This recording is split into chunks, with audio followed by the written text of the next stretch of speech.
how to fix product not showing in Shopify. To do this, we have to find the specific product which we have issues with.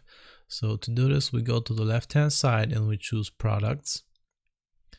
And let's say it's this case, for example, here, which there's a problem with. So I just open this up.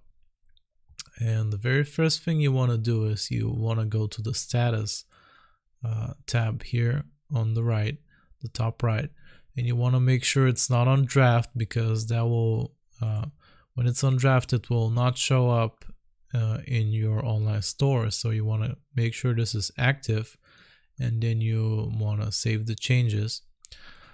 Something else you can do is you can make sure everything here is every tab is filled in, like there's media, there's a description for it. You can add your product type, if you can add it to a collection if you want to. You've added the price and so on. And something else you can do as well is add a quantity to it. You can just save it, and then it should have no problem showing up on your website.